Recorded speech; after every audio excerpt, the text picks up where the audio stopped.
Selamat pagi, Romo Alek, para sadanit dan saudara-saudara terkasih.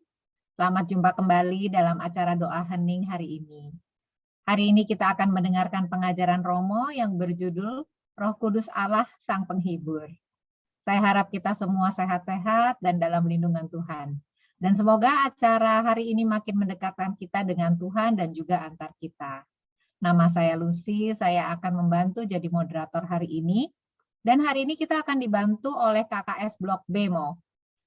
Saya mewakili seluruh tim Sadana mengucapkan terima kasih kepada KKS Blok B, khususnya Ibu Imelda yang nanti akan membuka dengan doa dan menutup doa juga, dan Bapak Niko yang akan membacakan firman buat kita. Mari kita mulai acara hari ini. Untuk masuk ke dalam suasana doa, kita dengarkan dulu satu lagu dan kemudian Imelda silakan langsung pimpin doa pembuka buat kita semua.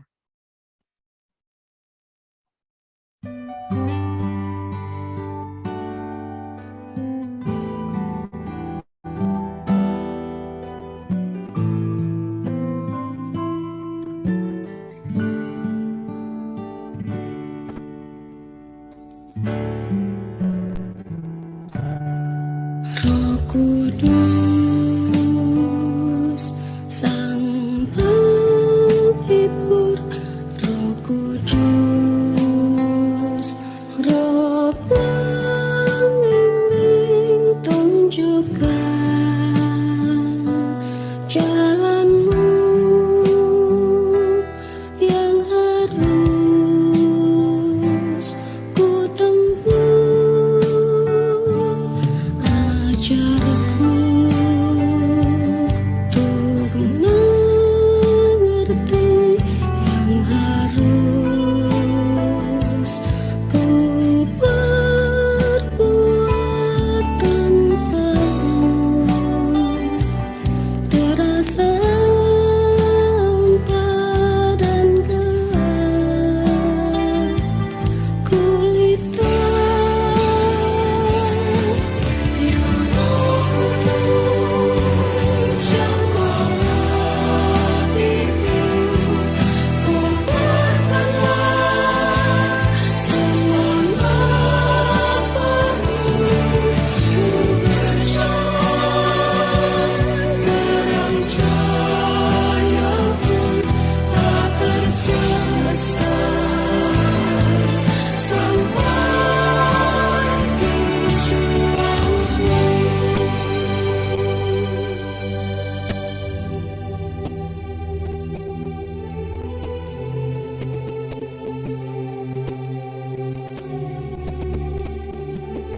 Roh Kudus,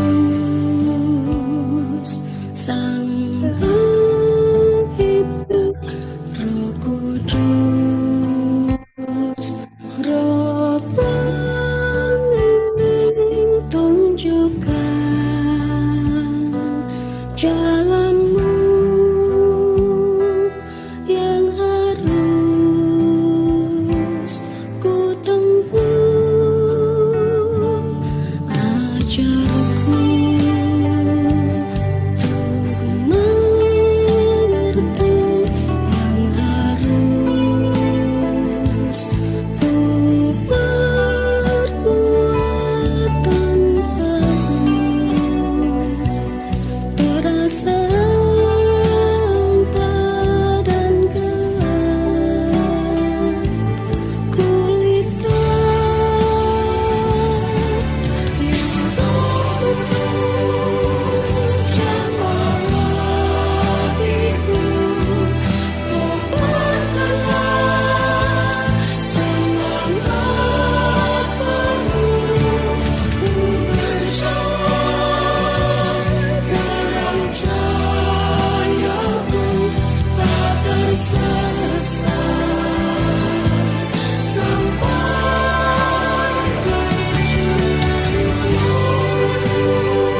Mari kita satukan hati, kita buat tanda kemenangan Kristus dalam nama Bapa dan Putra dan Roh Kudus.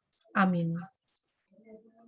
Allah Bapa yang Maha Pengasih, dalam kuasa kasih-Mu, kami tetap Kau lindungi dan Kau pelihara di tengah pandemi COVID-19 ini.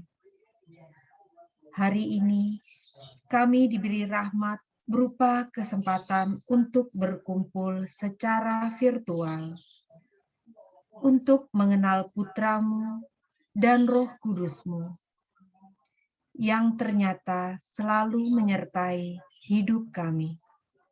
Kami bersyukur dan memuji-Mu dengan pengantaraan Kristus Tuhan kami. Amin. Dalam nama Bapa dan Putra dan Roh Kudus. Amin. Terima kasih Imelda atas doa pembukanya. Romo Alek, sekarang kami siap menerima bimbingan doa hening dari Romo. Silakan Romo. Ya, oke, terima kasih atas doa yang mengikuti nyanyian lagu yang bagi saya betul membawa ke dalam suasana doa. Roh penghibur, sang terang cahaya yang bersinar dalam hati kita yang kadang-kadang menjadi gelap karena macam-macam pengalaman. Sekarang saya ingin mengajak para Bapak Ibu, sahabat-sahabat sekalian untuk masuk ke dalam tema Roh Kudus, Allah Sang Penghibur, untuk membawa kita masuk ke dalam keheningan. Kita akan mulai dengan latihan keheningan gaya Buddhis. Buddha pernah mengajarkan kepada sahabat-sahabatnya cara masuk ke dalam keheningan, cara menikmati keheningan yang disebut anapana, tulisannya anapana, yang berarti kesadaran akan pernafasan. Ini sungguh khas Buddha. Dia sendiri menghayati keheningan yang membawa dia kepada yang Maha Agung di atas sana. Dia tidak mengenal namanya, tapi dia sadar dalam keheningan dia berjumpa dengan yang menciptakan segala sesuatu. Anapana itu kesadaran akan pernafasan.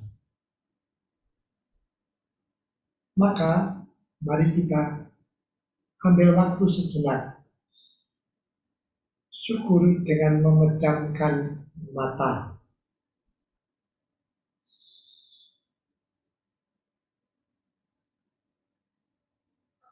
Kita ambil nafas dalam-dalam. Kita tahan nafas.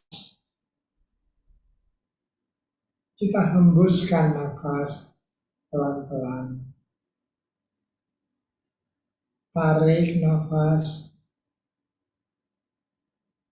Tahan nafas. Buang nafas. Tarik. Tahan. Buang. Tarik. Tahan. Buang. Sekarang bernafaslah biasa, sederhana, hampir tak disadari.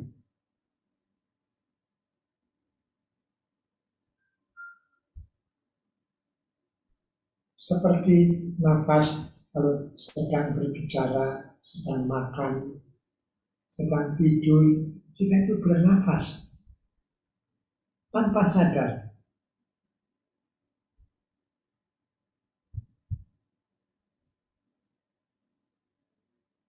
Pada waktu Allah Sang Pencipta membentuk manusia dari debu tanah, kemudian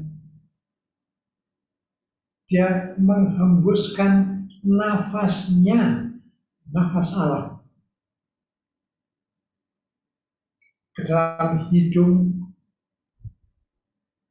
tanah liat yang sudah dibentuk itu. Dan lihat, dia menjadi makhluk hidup tanah liat dengan nafas Allah menjadi makhluk hidup. Nafas kita itulah nafas Allah sendiri, yang dianugerahkan secara sangat sederhana kepada kita manusia, kepada makhluk-makhluk hidup yang bisa bergerak. Nafas kita aslinya adalah nafas Allah.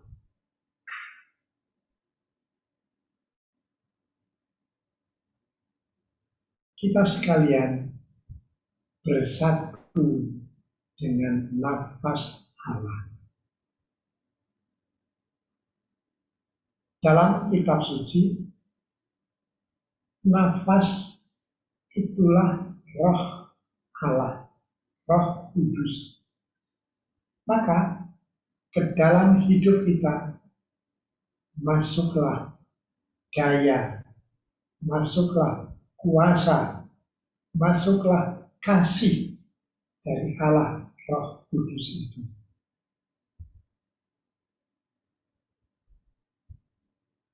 Sadarilah daya Allah, kuasa Allah, kasih Allah dalam nafas kita masing-masing.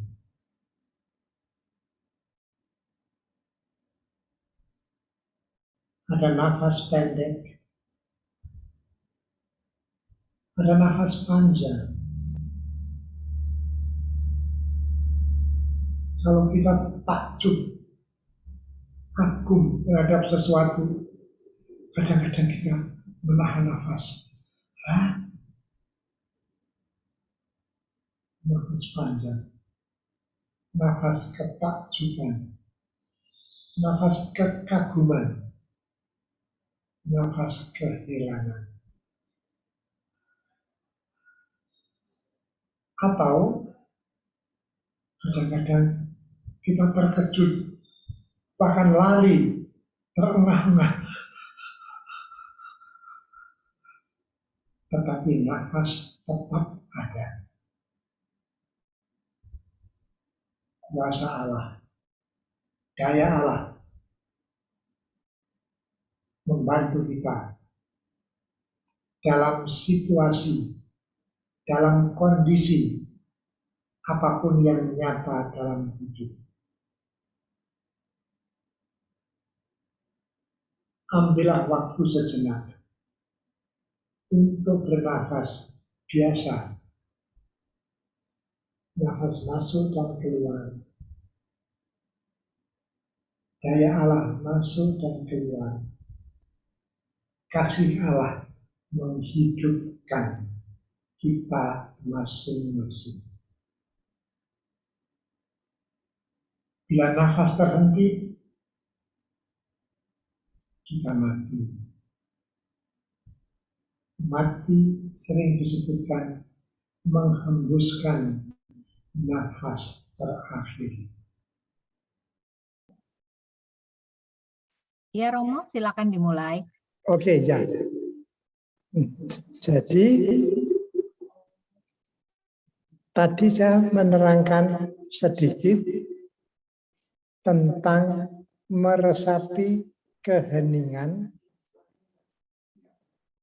sebagai persiapan untuk pendalaman firman dalam rangka doa hening. Sekarang saya ingin berbicara sebagai persiapan masih mengenai arah kesadaran.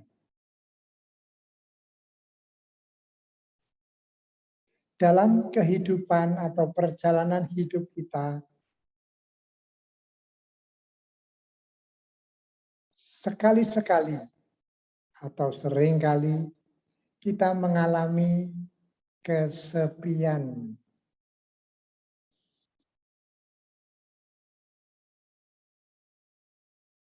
Entah misalnya karena ditinggalkan orang tercinta dan hati merasa kosong.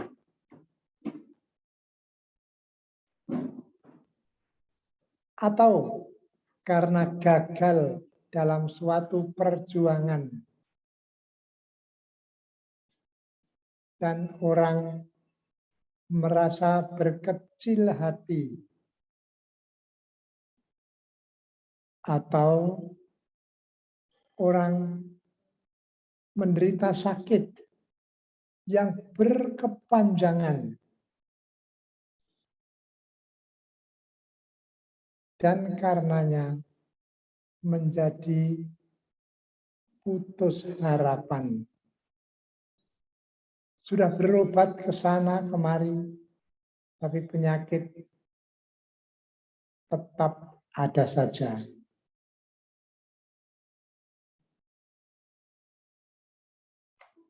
Pada waktu hati kosong, pada waktu merasa berkecil hati, pada waktu patah harapan, kita membutuhkan penghiburan. Membutuhkan pertolongan dari seorang saudara atau sahabat yang dekat dengan kita masing-masing.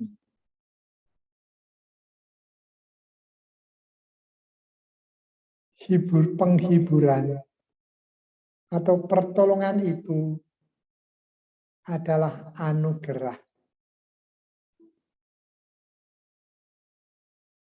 Kita bisa mengharapkan, tapi kadang-kadang kita mendapat anugerah ketemu saudara atau sahabat yang menjadi penghibur seperti itu.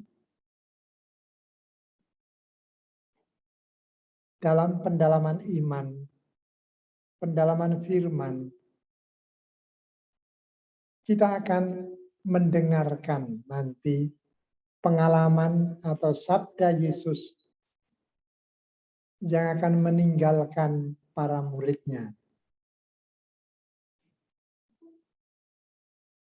Maka sekarang kita akan masuk dalam langkah berikut, ialah pendalaman firman.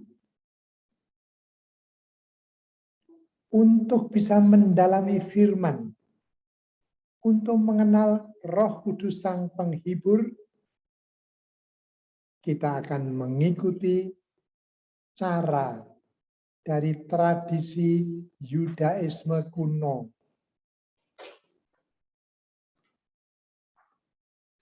Yang punya 4 langkah kecil. Pertama, pembacaan firman. Kedua, pencermatan firman. Ketiga, penjabaran firman. Keempat, doa spontan. Jadi pembacaan, pencermatan, penjabaran, dan doa spontan. Dalam gereja Katolik, cara itu lama sudah dikenal oleh Santo Benediktus dari Nursia, pendiri Ordo Benediktin.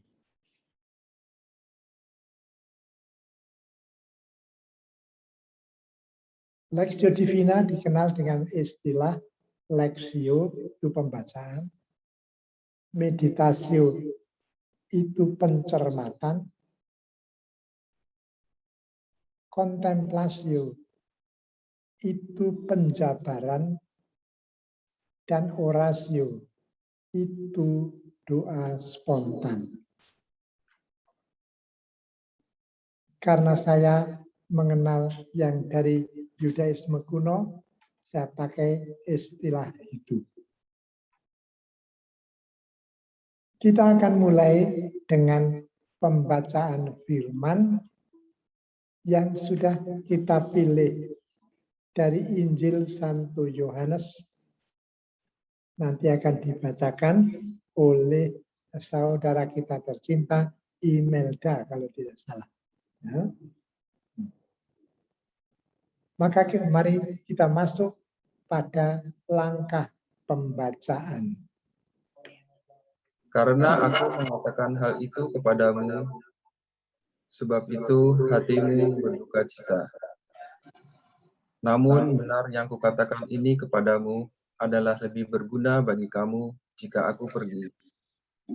Sebab kalau aku tidak pergi, penghibur itu tidak akan datang kepadamu, tetapi jikalau aku pergi, aku akan mengutus dia kepadamu. Dan kalau ia datang, ia akan menginstruksikan dunia akan dosa, kebenaran, dan penghakiman. Akan dosa karena mereka tetap tidak percaya kepadaku, akan kebenaran karena aku pergi kepada Bapa dan kamu tidak melihat aku lagi, akan penghakiman karena penguasa dunia ini telah dihukum. Masih banyak hal yang harus kukatakan kepadamu, tetapi sekarang kamu belum dapat menanggungnya. Tetapi apabila ia datang, yaitu Roh kebenaran, ia akan memimpin kamu ke dalam seluruh kebenaran. Sebab ia tidak akan berkata-kata dari dirinya sendiri, tetapi segala sesuatu yang didengarnya, itulah yang akan dikatakannya, dan ia akan memberitakan kepadamu hal-hal yang akan datang. Ia akan memuliakan aku, sebab ia akan memberitakan kepadamu apa yang diterimanya daripadaku. Segala sesuatu yang Bapa punya adalah aku punya. Sebab itu, aku berkata, ia akan memberitakan kepadamu apa yang diterimanya daripadaku. Demikianlah Injil Yohanes. Terima kasih. Sudah dibacakan Yohanes bab 16. Kita akan melangkah yang kedua, pencermatan. Pencermatan artinya membaca ulang firman tadi itu dengan lebih teliti untuk bisa kita tangkap kebenaran-kebenaran yang tersimpan di dalamnya.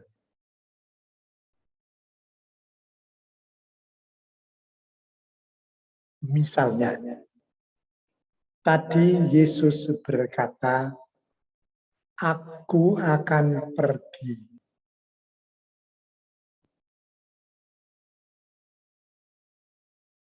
Dan kalau aku berkata demikian, hatimu akan berduka cita. Itu ayat 6 itu. Mengapa? Karena bagi para murid, Yesus adalah rabi atau guru atau pemimpin yang selalu dapat diandalkan. Apabila Yesus ada di tengah-tengah mereka, mereka merasa aman. Menghadapi orang Farisi, ahli Taurat, siapapun. Bahkan menghadapi setan-setan yang merasuki orang, para murid merasa aman. Ada Yesus, sang rabi, guru, dan pemimpin yang penuh kuasa itu. Oleh karenanya, kalau Yesus berkata, aku akan pergi, mereka berduka cita. Tetapi kemudian Yesus menyambung, kalau aku tidak pergi, sang penghibur tidak akan datang kepadamu. Sedang kalau aku pergi, aku akan mengutus sang penghibur untuk selalu menyertai kamu. Maka yang dijanjikan oleh Yesus adalah sang penghibur.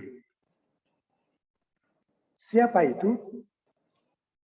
Allah Roh Kudus. Dalam kitab suci, Roh Kudus seringkali disebut nafas kehidupan. Seperti yang diterima waktu Allah menciptakan manusia, menghembuskan nafas ke dalam hidung tanah liat itu dan menjadi makhluk hidup. Roh Kudus juga seringkali disebut penolong. Dalam Injil Yohanes 4:14, Yesus pernah bersabda, aku telah meminta kepada Bapa supaya Ia mengutus sang penolong. Dan karenanya engkau tidak akan saya biarkan menjadi yatim piatu. Sang penolong, bahkan aku sendiri akan datang dan menyertai kamu selama-lamanya. Sabda itu penuh penghiburan bagi para murid. Roh Kudus sang penghibur, Roh Kudus sang penolong, yang tadi disebut juga roh kebenaran, akan menghibur, menolong.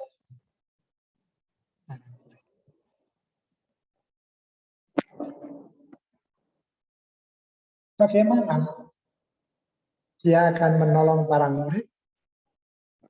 Aneh sekali.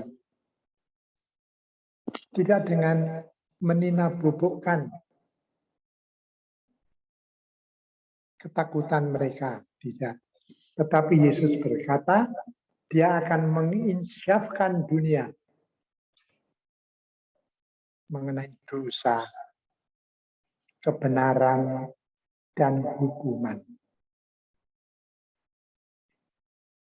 Dunia akan mengalami dan menyadari kedosaannya karena tidak mau menerima Yesus. Sekarang dunia masih belum terlalu sadar dalam kesibukan politik dalam kesibukan hidup, tetapi tidak percaya kepada Yesus adalah dosa utama. Sebaliknya, percaya itulah kebajikan utama.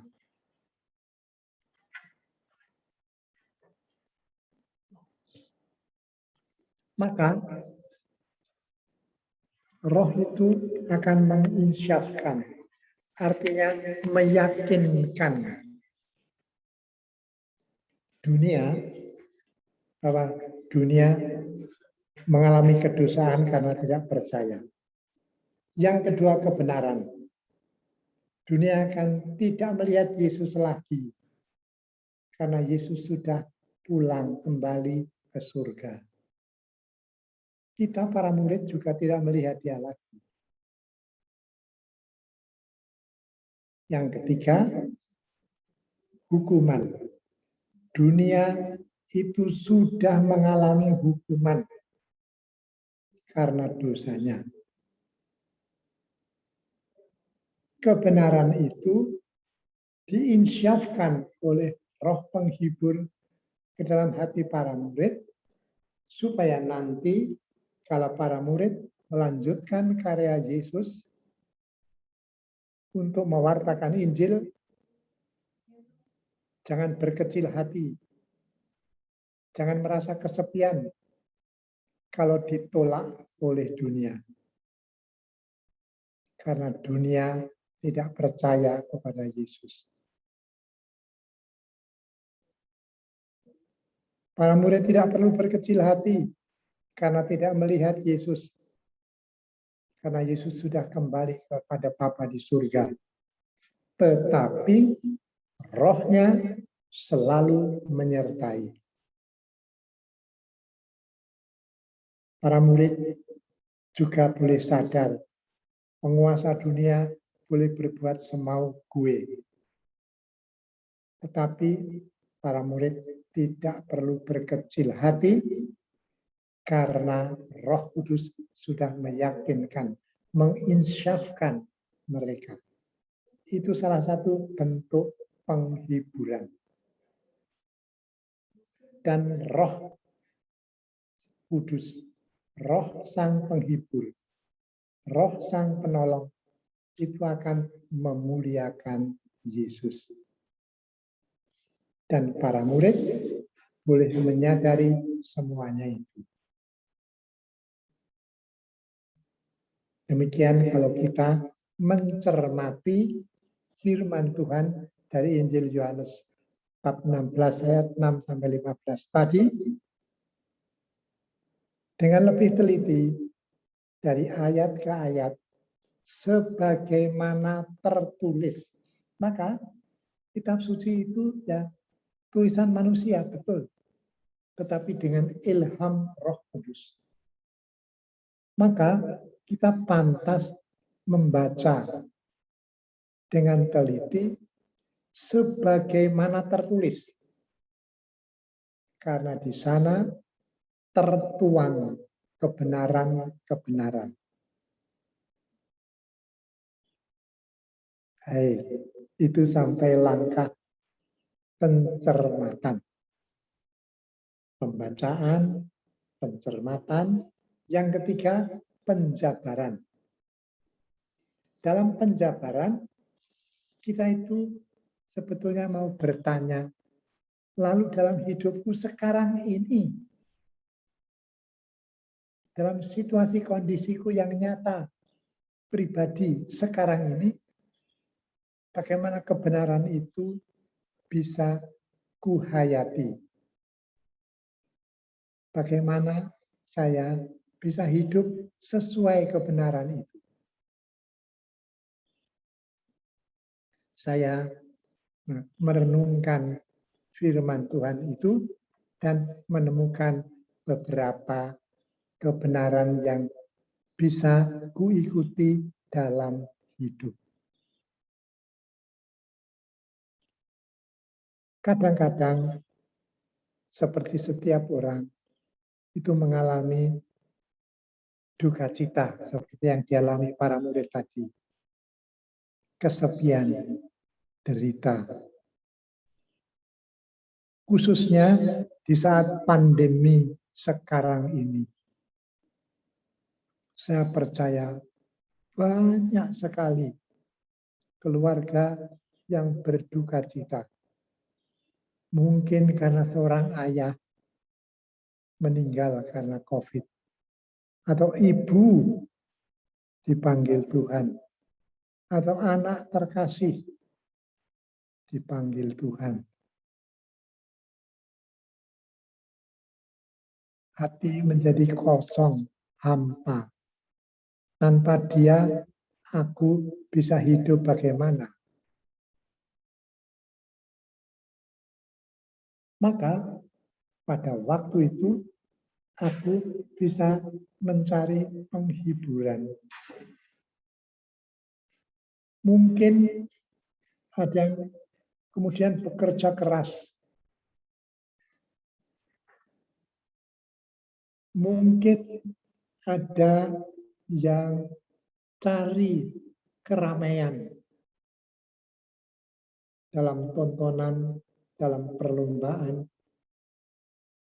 Tetapi kalau mau mencoba selalu berguna, mohon penghiburan dari Roh Kudus sendiri dalam keheningan.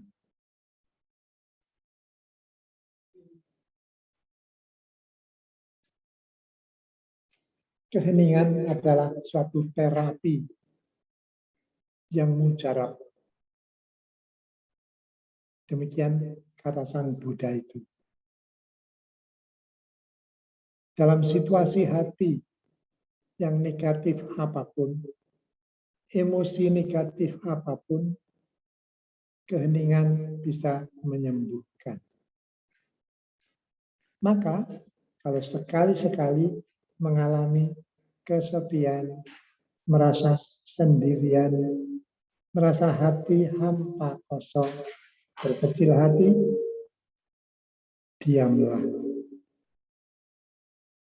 Sejenak, mungkin 5 menit, mungkin 10 menit, duduk tanpa berdoa, hanya duduk saja, menikmati keheningan. Entah di ujung kamar, entah di ujung kebun, dan lihatlah, keheningan itu terapeutis. Artinya, keheningan itu membawa kesembuhan. Yang kedua, ada orang yang berkata demikian. Ada orang yang sering kesepian, ada yang jarang. Tetapi ternyata ada perbedaan sikap hidup. Seorang yang punya kepedulian terhadap orang lain akan mendapat kembali kepedulian yang sama. Orang bilang kepedulian selalu berbalik. Bila aku peduli memperhatikan tetanggaku, mungkin yang sedang membutuhkan bantuan beras atau apa, aku tanpa sengaja akan mendapat perhatian, mendapat kepedulian yang sama. Entah dari orang yang kutolong, entah dari orang lain. Ini keyakinan seorang filsuf. Kepedulian selalu berbalik. Sebaliknya, kalau kita hanya memikirkan kebutuhan sendiri, keperluan pribadi, tak peduli kebutuhan orang lain, kesusahan orang lain, aku akan banyak mengalami kesepian.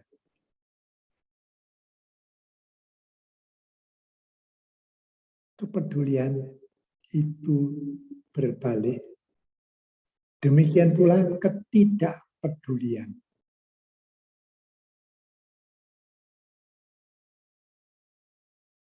Mungkin pernah mendengar cerita itu. Dua orang tinggal di suatu tempat terpencil. Rumah mereka terpisah dengan suatu sungai kecil. Suatu hari, yang seorang, saya beli nama saja, nama samaran, Mbah Suro, itu punya kambing hilang. Lalu dia tahu itu dicuri orang karena dia biarkan di hutan kecil di samping rumah. Tiba-tiba hilang. Suatu ketika ternyata kambing itu kembali. Tidak ke rumahnya sendiri, kandangnya sendiri, tapi ke rumah tetangga Mbah Tirto itu. Lalu Mbah Suro pikir, pasti si Tirto itu yang mencuri kambing saya. Kebetulan ada seorang tukang kayu lewat, menawarkan pekerjaan. Dia cari uang dengan membuat sesuatu. Mbah Suro berkata, Pak, bikinlah suatu jembatan. Bikinlah suatu pagar saja, pagar. Pagar yang melingkupi rumah saya. Supaya nanti jangan ada sesuatu yang dicuri lagi oleh Mbah Tirto itu. Orang itu datang, tapi Mbah Suro berkata, aku kebetulan akan pergi 3 hari. Tapi kamu kerja saja di sini. Nanti istriku akan memberi makan kepadamu. Orang itu pun bekerja keras. Memakai kayu-kayu yang tersedia. Ketika 3 hari dia datang,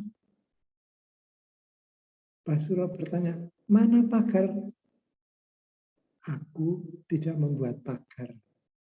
Aku justru membuat jembatan antara rumahmu dan rumah Mbah Tirto. Nah, bagaimana? Kan dia suka mencuri kambing saya. Coba kau tanyakan sendiri. Lalu Mbah Suro pergi. Kamu ambil kambing saya? Tidak. Dia datang sendiri ke sini, aku tidak tahu. Datang sendiri. Dia datang sendiri dan tidak saya ikat, tidak saya apa-apakan. Dia makan rumput-rumput di samping rumah saya. Oh, jadi kamu tidak mencuri? Mencuri? Aku bukan tipe pencuri. Dan kita kan tetangga baik sudah bertahun-tahun.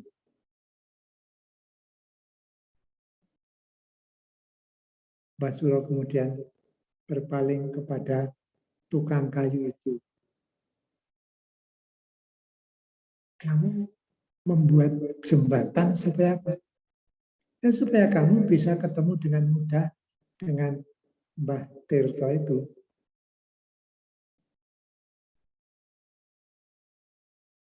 Tapi aku harus pergi, maka Sudah nggak perlu dibayar, aku suka kok membantu. Dan dia pun mengangkat kotaknya yang berisi alat-alat kerja dan pergi. Siapa kamu? Lalu dia berkata, itu aku cetak dengan alat saya, dengan tatah saya, nama saya JK. Dan ada tanda yang saya seringkali pakai. Tandanya kayu palang. Salib. Lalu tukang itu pergi. Belum sampai dibayar. Mbah Suro tanya, itu siapa itu? Orang muda baik, bikin jembatan antara rumahku dan rumahmu, dan ternyata kambingku malah aman datang sendiri ke rumahmu. Maaf ya, saya selalu berpikir kamu yang mencuri. Mencuri, sudah kau ambil lagi saja. Jika tanda salib, lalu kita bisa berpikir, siapa dia? Jesus Christ, Yesus Kristus.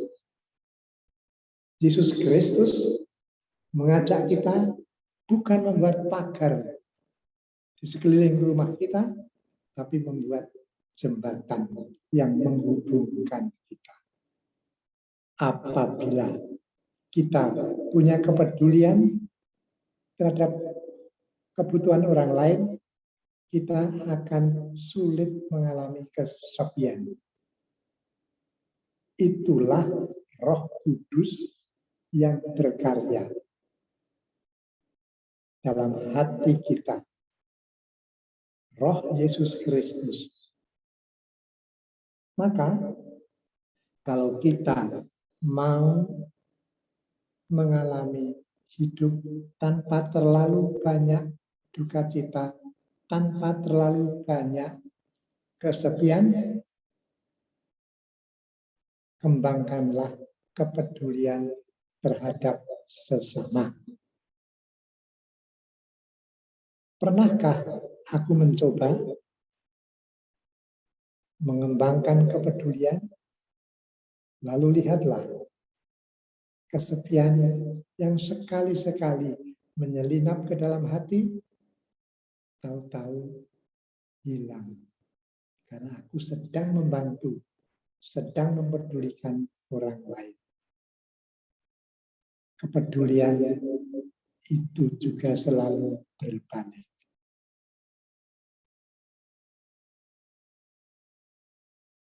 Para sahabat sekalian yang kasih, Roh Kudus itu sang penghibur.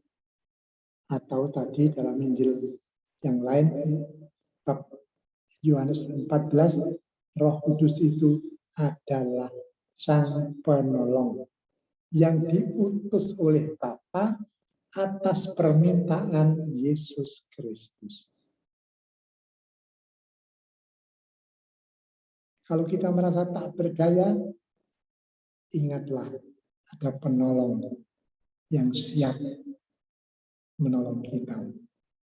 Kalau kita sedang sedih, ingatlah ada Roh Kudus yang dapat menghibur kita.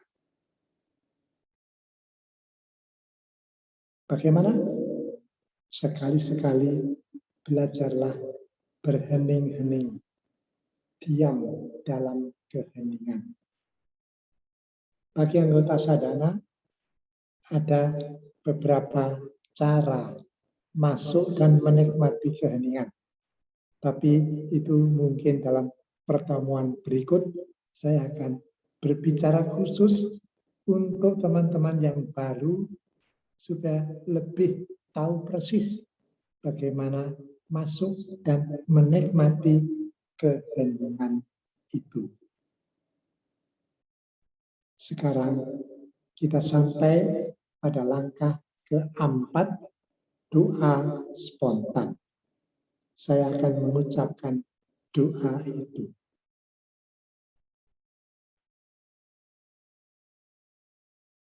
Dalam nama Bapa dan Putra dan Roh Kudus. Amin.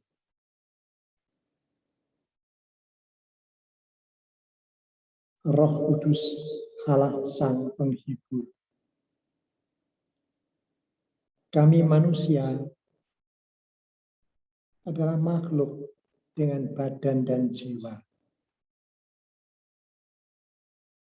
Keduanya adalah anugerah khusus dari Allah Sang Pencipta. Tetapi seringkali kami lebih memperhatikan tubuh,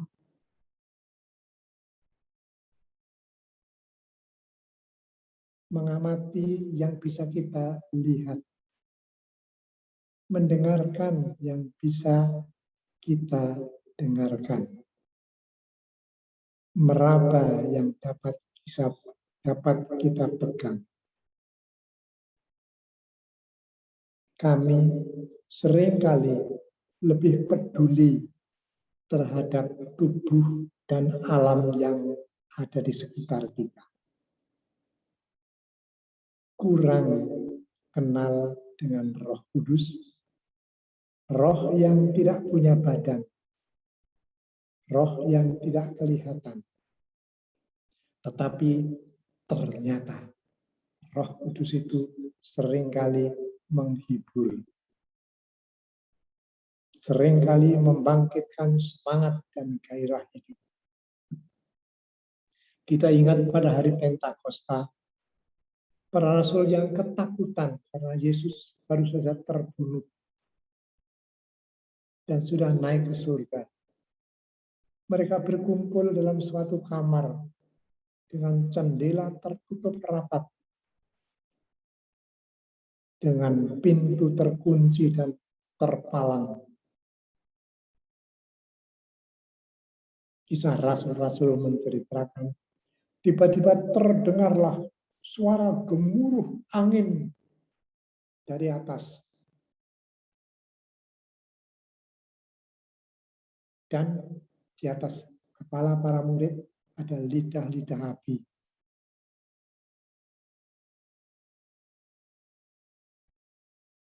Para murid yang tadi ketakutan, tiba-tiba bangkit semangatnya dan keberanian. Mereka buka jendela, buka pintu, dan ternyata di luar rumah banyak orang berkumpul. Mereka mulai mewartakan Yesus Kristus, mewartakan Injil. Roh Kudus yang tadi terdengar dalam bentuk angin gemuruh dari langit, yang datang seperti lidah-lidah api, membangkitkan, mengobarkan semangat. Mereka jadi pemberani. Sejak itu mereka akan mulai pergi, tersebar ke seluruh dunia. Antara lain yang kita kenal Santo Thomas. Dia pergi ke India, mewartakan Injil. Sekarang makamnya masih ada di suatu kota kecil, San Tome namanya. Ada katedral di situ. Dia mewartakan Injil sampai mati terbunuh. Yakobus mewartakan Injil sampai mati terbunuh. Petrus dan Paulus pergi ke Roma mewartakan Injil. Paulus terpenggal kepalanya. Petrus disalibkan dengan kepala di bawah, kaki di atas. Atas permintaan sendiri. Tuhanku disalibkan dengan kepala di atas, kaki di bawah. Kalau aku harus disalibkan, biarlah kakiku di atas, kepalaku di bawah. Bukan main. Roh Kudus membangkitkan semangat membangkitkan gairah kita semua boleh mohon kepadamu, ya Roh Kudus. Berikanlah kepada kami semangat, gairah, dan hembuskanlah nafas kehidupan dalam diri kami. Supaya sampai nafas terakhir, kami tetap setia kepadamu, kepada Bapa dan kepada Putra. Ini kami mohon dengan perantaraan Kristus, Tuhan kami. Amin. Saya kira pembimbingan untuk lebih mengenal Roh Kudus saya cukupkan sekian. Selanjutnya bahan yang sudah dikirimkan lewat HP masing-masing, WA masing-masing bisa dibaca ulang. Atau kalau tidak, bacalah Yohanes bab 16 ayat 6 sampai 15 itu. Romo, sekarang ada pertanyaan pertama. Kelirukah kalau kita mengatasi kesepian tanpa doa, Romo? Oke, kelirukah kalau kita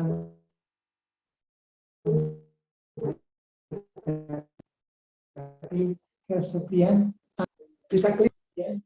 Tuhan itu tidak selalu mau membantu, tetapi memberi kekuatan kepada kita. Misalnya, Tuhan tidak akan memberi mangga, tetapi memberi kekuatan pada kita untuk menanam mangga. Tuhan tidak akan memberi uang, tetapi memberi kekuatan dan kepandaian untuk bekerja yang menghasilkan uang. Maka, kalau kita mengalami kesepian, kalau bisa menemukan cara untuk mengatasinya, syukur alhamdulillah.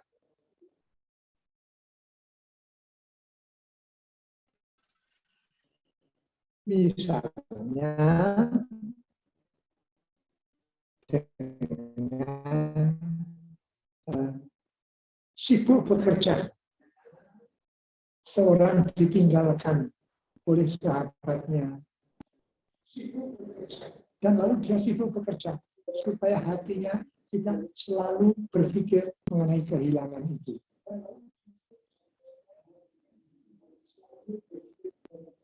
Atau dia lalu nonton TV, melihat perlombaan atau acara dangdut, sehingga lupa akan kesusahan. Tapi ada juga yang lalu minum sampai mabuk. Nah, itu yang salah. Atau cari penghiburan lain yang tidak halal. Ada banyak itu, saya tidak perlu menyebutkan, tetapi dapat kita jumpai di tengah kehidupan. Nah, itu yang kita harus waspada. Cari penghiburan yang kurang positif, yang tidak positif.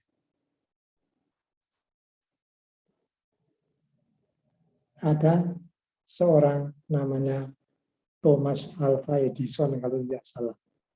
Dia itu berkata, kesepian jangan dihilangkan dengan whisky. Artinya jangan dengan mabuk minum-minum.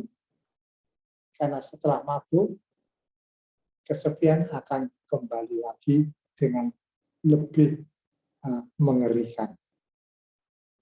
Maka kalau kita mengalami kesepian, boleh cari penghiburan sendiri yang baik dengan kerja,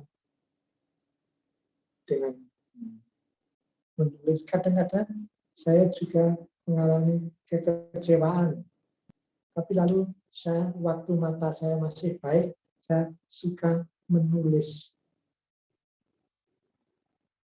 buku atau menulis syair. Tapi sekarang mataku sudah kurang awas, ya bisa menulis tapi kurang lancar, harus dengan ballpoint yang besar-besar itu. Maka membuang atau mengatasi kesepian tanpa doa itu tidak keliru, tetapi ada yang keliru. Ada yang baik. Saya kira dengan mudah kita bisa membedakan hal itu. Oke, pertanyaan pertama saya percaya itu saja. Ya Romo, terima kasih. Pertanyaan berikutnya Romo ya. Apakah hasil pertolongan Roh Kudus dalam hidup kita? Kurang jelas. Oke. Iya, pertanyaan kedua Romo. Apakah hasil pertolongan Roh Kudus dalam hidup ada tanda-tanda atau gejala-gejalanya Romo? Oke. Apakah hasil pertolongan Roh Kudus itu ada tandanya, ada gejalanya? Iya. Jawabnya ada. Yang disebut buah-buah roh. Itu ditulis oleh Rasul Paulus. Dia berkata, buah roh adalah. Lalu dia menyebutkan beberapa hal. Kesabaran,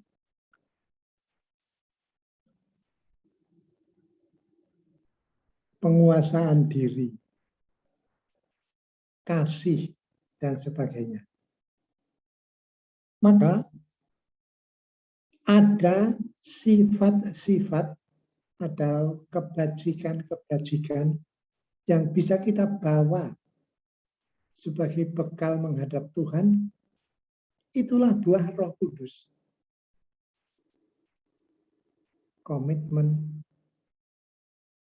kemampuan untuk mengampuni orang, untuk bersabar dalam kesulitan, untuk saling membantu. Itulah buah-buah Roh Kudus. Kalau Roh Kudus berkarya dalam diri kita, ada banyak hal baik yang kadang-kadang bagi orang lain sulit. Kebetulan bagiku pada saat itu lancar, mudah. Atau ada orang yang mendapat pertolongan roh, melakukan hal-hal yang hampir tidak mungkin, tapi dia bisa menerima. Seorang itu sudah tua, diusir oleh anaknya. Ayah sudah meninggal. Ibu yang tua itu diberitahu, Bu, kamu jangan tinggal di sini, mengganggu kebebasan kamu. Kemana? Lalu ibu itu tidak tahu harus kemana. Tahu-tahu anak lain yang lama di luar negeri itu pulang. Bu, kenapa aku disuruh pergi? Kalau begitu, mari tinggal bersama kami. Setelah mereka tinggal, anak yang pertama mengusir tadi datang menyembah dia, sujud di hadapan ibunya. Maaf ya, waktu itu aku sedang kehilangan pekerjaan. Rasanya kebingungan. Syukur kakak datang.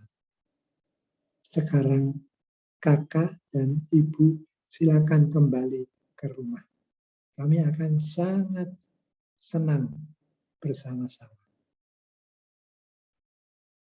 Roh Kudus berkarya dalam ibu itu dan dalam anak itu. Saya kenal keluarga itu, dan waktu saya mendengar, saya berpikir dalam hati, di sini ada karya roh yang datang menghibur, yang datang menolong dengan caranya sendiri. Ketika ibu itu akhirnya sakit, sudah hampir meninggal, dia berkata, aku tidak mau pergi ke rumah lain, aku mau tetap bersama anakku yang menyediakan rumahnya tetap seperti dulu. Aku mau pergi ke rumah Papa lewat rumah anakku. Tidak kaya, tapi aku merasa damai di situ.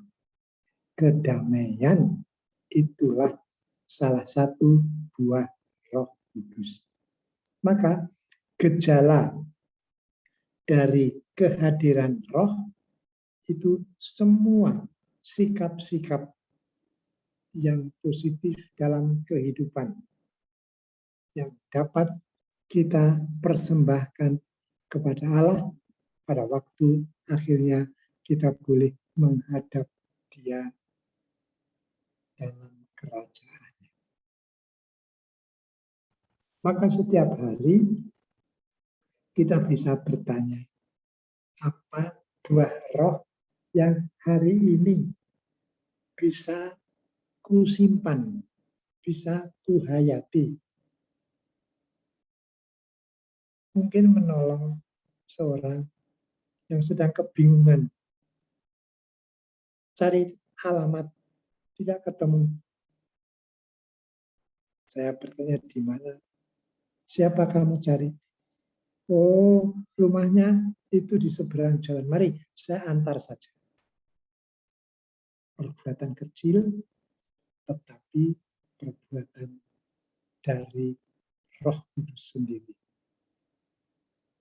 akan tercatat dalam kitab kehidupan. Maka gejala-gejala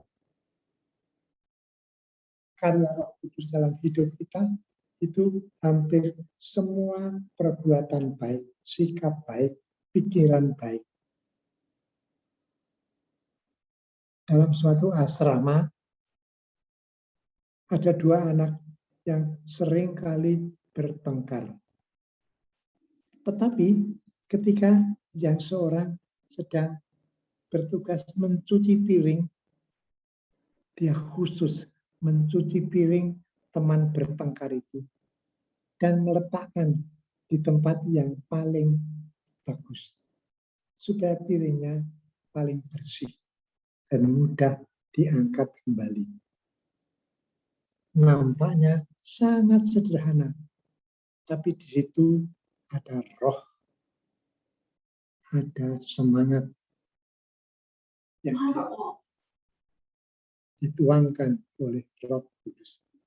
Oke, terima kasih. Saya kira saya tidak boleh ngobrol terlalu panjang.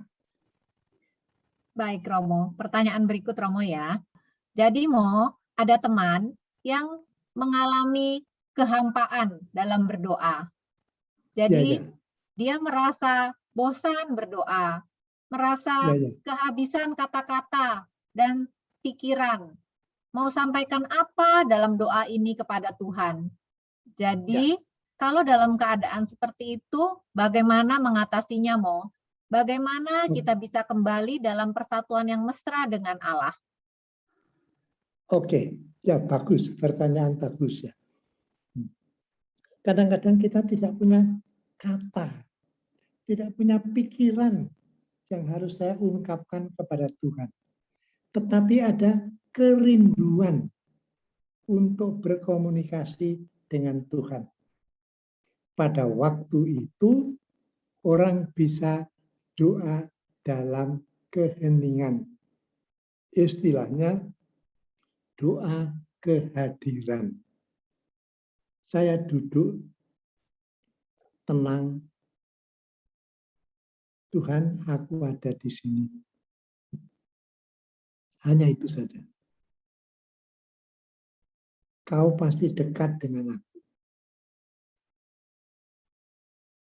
Lalu ada doa yang disebut doa kehadiran. Tempo hari sudah pernah saya ceritakan itu. Mungkin dalam buku mengintip kebenaran ada itu. Jadi tidak perlu mengucapkan apa-apa. Kita itu cenderung kalau berdoa itu harus mengucapkan doa-doa, membaca buku. Tidak. Seringkali kita justru hati kita menjadi lebih tersentuh kalau kita diam beberapa menit, hanya hadir bagi Tuhan. Mungkin sambil mendengarkan burung berkicau, mungkin sambil melihat matahari yang mulai terbit, mungkin sambil merasakan angin sejuk yang bertiup pagi ini. Kebetulan saya itu punya kebiasaan kalau bangun pagi, saya cuci muka saja, tidak mandi. Lalu saya berdoa pagi, karena tidak ada misa, sudah hampir 2 tahun ini, misa pagi untuk umat tidak ada. Saya biasa duduk di depan Gua Maria. Kalau jam 5:05, matahari mulai kelihatan sinar merahnya di timur. Dan selalu ada burung kutilang yang mulai berkicau di kebun, agak jauh. Tetapi kalau sudah 5 menit, ada burung kutilang lain yang selalu sudah berbulan-bulan demikian di suatu pohon yang dekat dengan Gua Maria itu. Saya berdoa pagi, kadang-kadang dengan mendengarkan burung berkicau, kadang-kadang dengan melihat matahari yang mulai merebak di ufuk timur. Dan kadang-kadang berkata, Tuhan terima kasih, aku bisa bernafas dengan lega pagi hari ini tanpa oksigen tambah. Aku bisa merasakan sejuknya udara. Aku bisa mendengarkan burung berkicau. Tidak saya katakan, tapi saya nikmati itu. Supaya menjadi suatu doa yang agak formal, saya tutup dengan 1 kali Bapa kami, 10 Salam Maria. Tetapi intinya ialah doa keheningan di tengah alam, menyadari ini anugerah Tuhan bagiku pagi hari ini.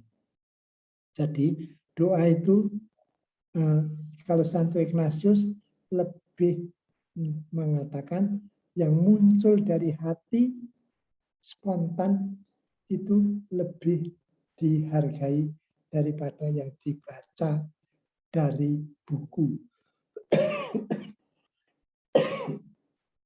Oke, saya kurang tahu apakah saya menjawab pertanyaan atau tidak, tapi itulah yang muncul dalam hatiku.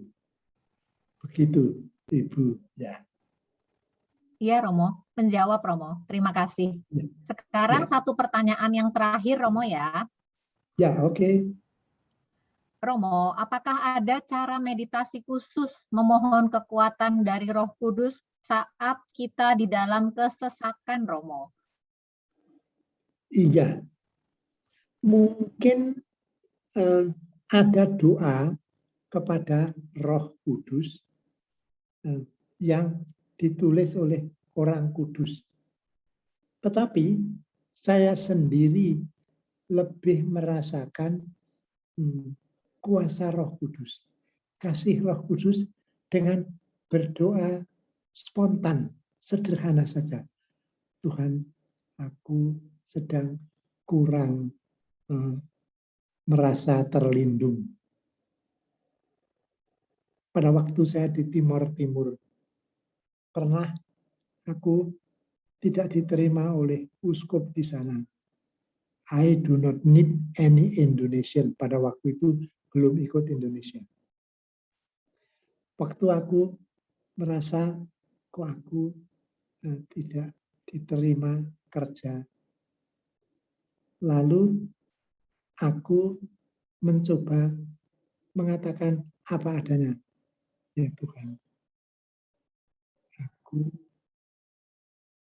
memerlukan pekerjaan supaya bisa hidup.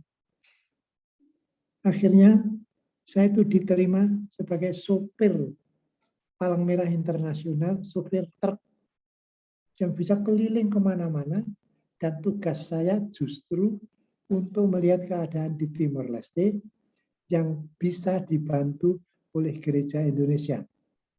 Dengan jadi sopir, saya bisa keliling gratis, sopir truk Palang Merah, meskipun saya bukan sopir profesional, tapi di tempat itu agak sunyi, jadi ngawur-ngawur juga cocok. Di Jakarta saya nggak akan berani.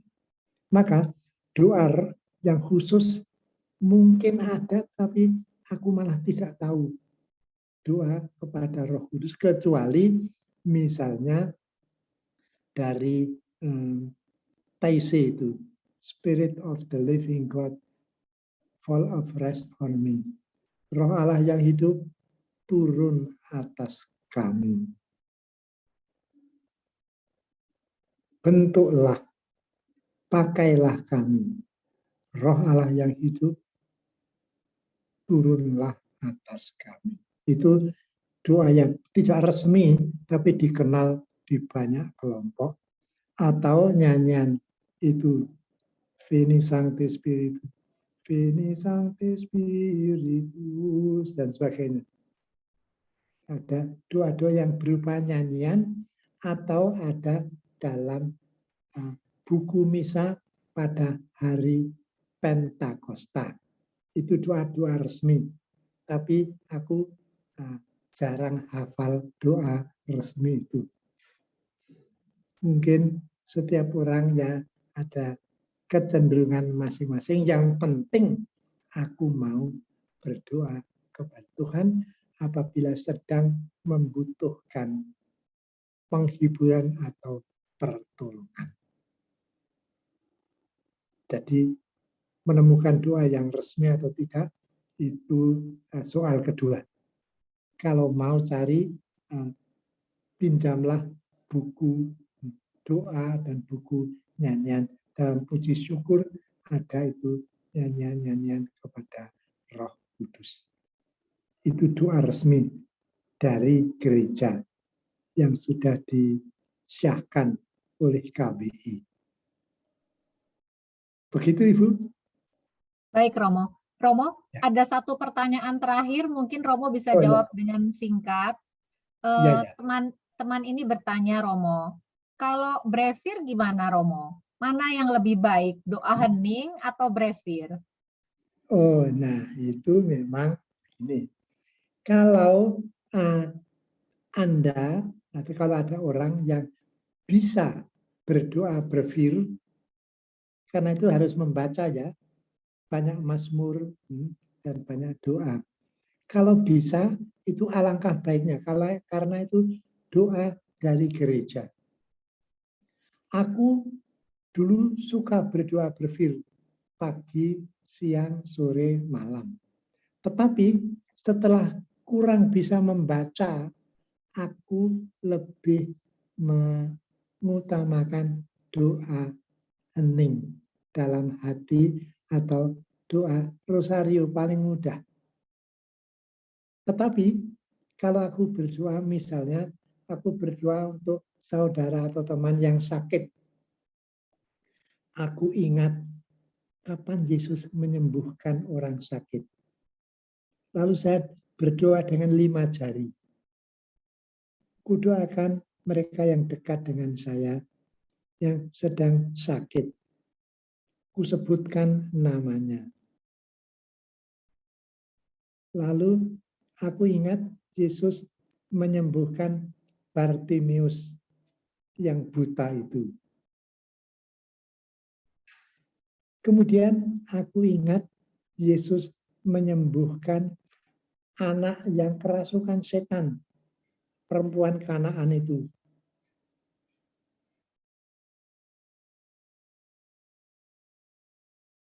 Dan saya berdoa untuk sakit yang lain. Kemudian saya ingat Yesus menyembuhkan hamba perwira dari Kapernaum itu. Kudoakan lagi teman lain yang sedang sakit. Kupilih saja, supaya tidak semua. Tapi lalu Yesus menyembuhkan banyak orang di Kapernaum itu. Lalu saya ingat Tuhan, ingatlah akan banyak saudaraku setanah air yang menderita karena COVID-19. Lalu Yesus menyembuhkan lagi orang yang buta di kolam Siloam. Aku berdoa untuk orang-orang yang buta hatinya atas kebaikan pemerintah. Jokowi itu berusaha mati-matian, tapi banyak orang yang menghina dia. Ya, saya pernah mendengar dia dikatakan si kodok itu. Tapi Jokowi tidak marah. Maka berdoa 5 jari itu bagiku ya saya jadikan pengganti dari berfir. Tapi kalau bisa berdoa berfir itu doa gereja. Maka selalu ya pantas dicoba bagi mereka yang sudah tahu caranya dan yang sudah punya bukunya. Ada banyak orang sekarang yang bisa berdoa berfir dengan bimbingan romo-romo paroki tertentu. Kalau bisa, syukur. Tapi kalau tidak bisa, tidak perlu berkecil hati, karena doa renungan dari kitab suci seperti tadi, itu juga mendekatkan dengan Tuhan. Saya misalnya, kalau berdoa untuk orang-orang yang menderita apapun, saya bersatu dengan Yesus yang menderita di Taman Getsemani. Pertama dia itu mengeluh kepada para murid, hatiku sangat gentar dan sedih, seperti mau mati rasanya. Lalu saya berdoa, 3 kali Salam Maria, atau kalau punya waktu 10 Salam Maria dengan Bapa kami sebelumnya. Lalu Yesus berkata di Getsemani itu, Bapa, kalau bisa ambillah cawan ini daripadaku, tetapi bukan kehendakku, melainkan kehendak-Mu lah terjadi. 1 kali Bapa kami, 3 Salam Maria atau 10. Lalu Yesus pergi kepada para murid yang ternyata tertidur. Yesus berkata kepada Simon Petrus, tidak sanggupkah kamu berjaga-jaga 1 jam saja dengan aku? 1 kali Bapa kami, 3 atau 10 Salam Maria. Lalu yang keempat, karena 5 jari ya, Yudas datang. Dia mendekati Yesus dan mencium Yesus sambil berkata, salam Rabi. Yesus berkata, untuk itukah kamu datang? 1 kali Bapa kami, 3 atau 10 Salam Maria. Lalu Yesus ditangkap oleh orang-orang Farisi dan penjaga bait Allah. Orang-orangnya Tuhan malah menangkap Yesus. Betapa ironis dan betapa menyakitkan hati.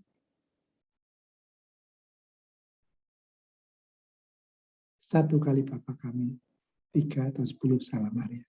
Dengan cara itu, mataku yang tidak bisa membaca banyak buku, masih bisa berdoa dari kitab suci, tetapi sedikit banyak hafalan yang kadang-kadang sudah saya tulis menjadi doa 5 jari yang diajarkan oleh Bapak Paus Fransiskus yang sekarang ini. Oke, itu yang terakhir atau yang hampir terakhir?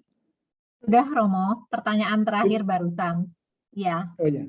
Terima kasih banyak, Romo, atas penjelasannya.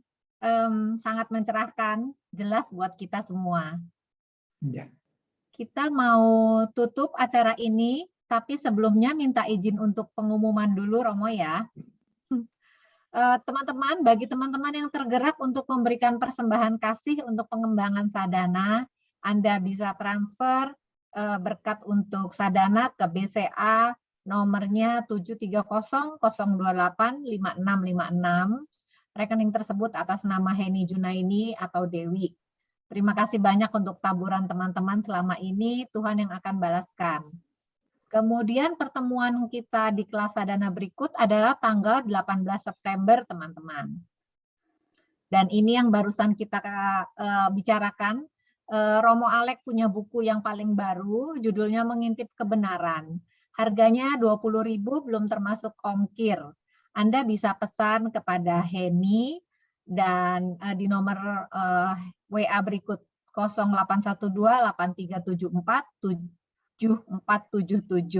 Dan info-info ini juga nanti akan kita taruh di WAG Sadana. Doa 5 jari yang tadi Romo katakan itu juga ada di buku Mengintip Kebenaran. Romo silakan kalau mau tambahkan sedikit sebelum kita tutup dengan doa dan berkat dari Romo. Silakan, Romo. Oke.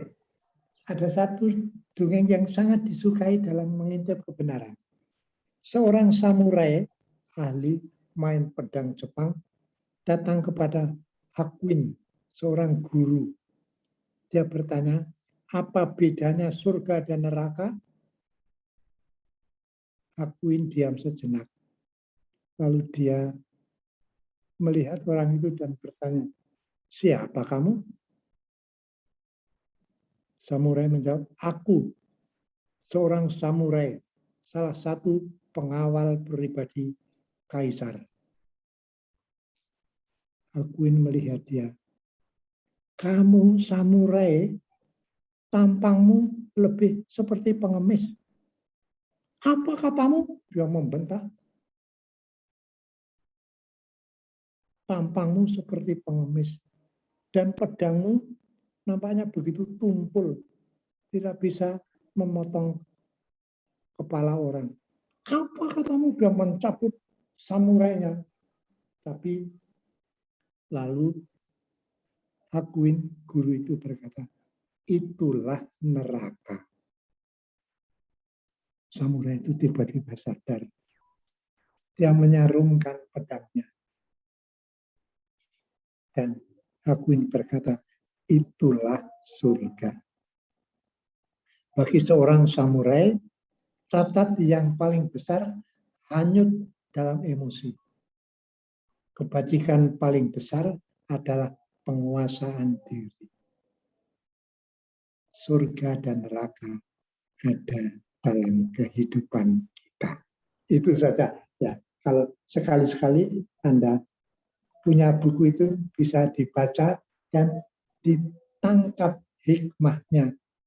Tidak banyak, sedikit, tapi satu hikmah itu bisa membuat orang bijaksana. Sekian saja. Terima kasih teman-teman untuk kesabarannya tadi waktu kita mengalami gangguan. kita ketemu lagi tanggal 18 September. Minta tolong Imelda tutup dengan doa penutup dan minta berkat buat kita semua, Romo ya. Baik, terima kasih teman-teman. Terima kasih atas kesetiaannya. Mari kita akhiri pertemuan pada siang hari ini dengan membuat tanda kemenangan Kristus. Dalam nama Bapa dan Putra dan Roh Kudus. Amin. Amin. Roh Kudus, Tuhan kami, sebagai makhluk dengan badan dan jiwa kami lebih banyak bergaul dengan tubuh, dengan panca inderanya, dengan melihat yang kelihatan, mendengar yang bersuara, meraba yang bisa dipegang. Kami kurang menyadari kehadiran dan karya kasih-Mu dalam hidup keseharian. Dengan pendalaman firman ini, kami semakin mengenal kasih berupa penghiburan dan pertolongan-Mu. Kami bersyukur dalam nama Kristus, Tuhan kami. Amin. Monggo berkatnya, Romo. Tuhan sertamu Dan dan sertamu. sertamu juga. Semoga para Bapak, Ibu, sahabat-sahabat sekalian diberkati dengan pengenalan Roh Kudus yang lebih baik dan dekat. Dan Allah yang Maha Kuasa, Bapa dan Putra dan Roh Kudus. Amin. Ini Terima kasih Romo. Terima kasih, Romo. Terima kasih, Terima Romo. kasih semuanya. Terima kasih, Bu Romo. Lucy, terima kasih teman-teman Terima semua. kasih, Bu Terima Lucy. kasih. Terima Kak Dalem. Terima kasih semuanya. Terima kasih. Sampai jumpa minggu Terima depan. kasih Romo. Terima kasih Bu Helen. Salam dalam. Terima kasih, Romo. Selamat makan siang. Terima kasih, teman-teman. Terima kasih Selamat ya. semua. Romo, terima kasih doanya. Doain terus ya, Mo. ya. Oke, ya. Terima kasih Romo Alex. Ya. Turun Romo, sehat-sehat ya Romo Alex. Amin. Sehat-sehat ya. Jadi, semoga Kak Yanti Lestari, Bu Lucy, dan adik ipar saya mendapat berkat khusus dari kelompok yang kita jumpai secara virtual pada pagi hari ini. Ya, terima kasih. Dalem terus. Terima kasih, Romo Alex. Yanti. Semangat Mbak Yanti. Terima kasih ya. Terima kasih semuanya. Terima kasih Romo. Ya, Lucy terima dan kasih. teman-teman. Terima kasih ya Bu.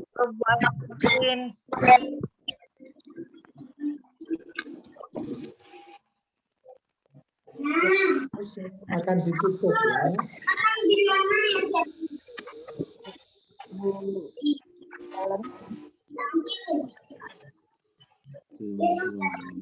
Saya tutup ya teman-teman. Ya. Terima kasih Romo Alex. Terima kasih. Sampai ketemu tanggal 18. Ya, Helen. Ya Ibu Asvin. 1, 2, 3.